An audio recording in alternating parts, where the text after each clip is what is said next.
Hi hello నమస్తే welcome back Ammu Chinnu mini vlogs. Sunday vlog అండి. Sunday chicken dum biryani చేశాను. ముందుగా తెపాలు పెట్టుకొని అందులో ఆయిల్ వేసుకొని మసాలా సామాన్లు అన్నీ వేసుకోవాలండి.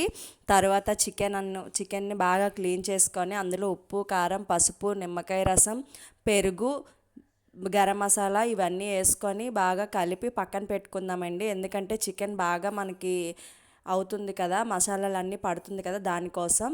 ఈలోపు నాకు మసాలాలు అయితే ఏగినాయండి. పక్కన వాటర్ అయితే తీసుకున్నాను, అందులో పచ్చిమిర్చి వేసుకున్నాను, ఉప్పు వేసుకున్నానండి.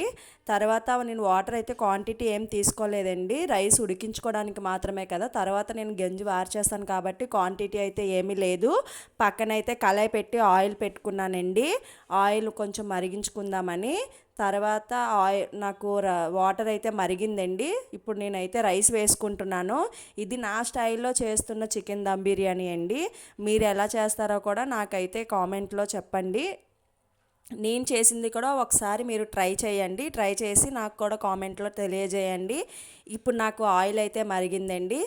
ఆయిల్ మరిగిన తర్వాత నేను మసాలా అయితే వేసుకున్నానండి. అందులో కొంచెం ఉప్పు, ఆనియన్స్ పచ్చిమిర్చి టమాటా అల్లం వెల్లుల్లి వేసుకున్నానండి, మిక్సీ పట్టుకున్నాను. కొంచెం అది వేయించుకునేటప్పుడు జాగ్రత్త అండి, ఆయిల్ అయితే తుల్లుతుంది కదా.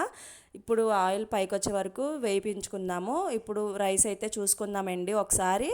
రైస్ మనకి ఉడకాలి కదా, అలానే ఎక్కువ కలపొద్దండి, ముక్కలైపోతుంది. ఇప్పుడు మసాలాలో కొంచెం ఉప్పు వేసుకుందామండి, ఉప్పు కారం వేసుకుందామండి. నేను చికెన్లో వేసానండి, కానీ అయినా సరిపోద్దా లేదా అని మళ్ళీ ఇందులో వేసాను. ఇప్పుడు చికెన్ కూడా వేసుకొని బాగా కలుపుకొని మగ్గించుకుందాము. చికెన్ అయితే ఉడకాలి కదా మనకి. చికెన్కి ఒక 90% అవసరం లేదండి, ఉడికే వరకు ఉంటే చాలు. ఇప్పుడు రైస్ ఒకసారి చెక్ చేసుకుందామండి. రైస్ అయితే మనకి ఆల్మోస్ట్ అయిపోతుంది, ఇంకొక 20% అయితే ఉడికితే అయిపోతుందండి. ఇప్పుడు చికెన్ పైన మూత పెట్టుకొని మనం చికెన్ ఉడికించుకుందాము. రైస్ దగ్గరికి వచ్చేసరికి రైస్ అయితే అయిపోయిందండి. ఎక్కువ కలపద్దండి, కలిపితే ముక్కలైపోతుంది. రైస్ అయిపోయింది కదా, ఇప్పుడైతే నేను గంజి వార్చుకుంటున్నాను. గంజి వార్చేటప్పుడు జాగ్రత్త అండి, జాగ్రత్త, చేతి మీద అది పడుతుంది కదా. నాకు చికెన్ కూడా ఉడికిపోయిందండి. అందులో కొంచెం మసాలాలు వేసుకొని దించేసుకోవడమే. ఇప్పుడు దమ్ముకి నేను చికెన్ వేసుకొని దానిపైన రైస్ అయితే వేసుకున్నానండి.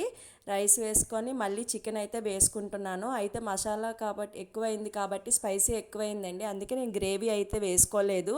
గ్రేవీ అయితే వేసుకోకుండా నేను ఫుడ్ కలర్ అయితే వేసానండి. నెక్స్ట్ మళ్ళీ రైస్ వేసి దానిపైన చికెన్ వేసి తర్వాత కొత్తిమీర పుదీనా వేసానండి. తర్వాత ఉన్న రైస్ కూడా వేసేసాను. ఉన్న రైస్ వేసి కూడా సేమ్ అదే వేసానండి. మళ్ళీ చికెన్ వేసి దానిపైన కొత్తిమీర పుదీనా వేసానండి. వేసిన తర్వాత ఫుడ్ కలర్ కూడా నేను మళ్ళీ యాడ్ చేశానండి. ఫుడ్ కలర్ ఆప్షనల్ మాత్రమే, మీకు నచ్చితే వేసుకోవచ్చు లేకపోతే లేదు. ఇది నా స్టైల్, అందరూ చేస్తారు చికెన్ బిర్యానీ, ఇది నా స్టైల్లో చేసిన చికెన్ దమ్ బిర్యానీ. మీకు నచ్చినట్టయితే ఒకసారి నేను చేసింది కూడా ట్రై చేసి నాకు కామెంట్ సెక్షన్లో కామెంట్ చేయండి. దమ్ము పెట్టిన తర్వాత చికెన్ మనకి అయిపోయిందండి. చికెన్ లాస్ట్కి మనకి ఇలా వచ్చింది, మా పిల్లలకు కూడా నచ్చింది, వాళ్ళు హ్యాపీ.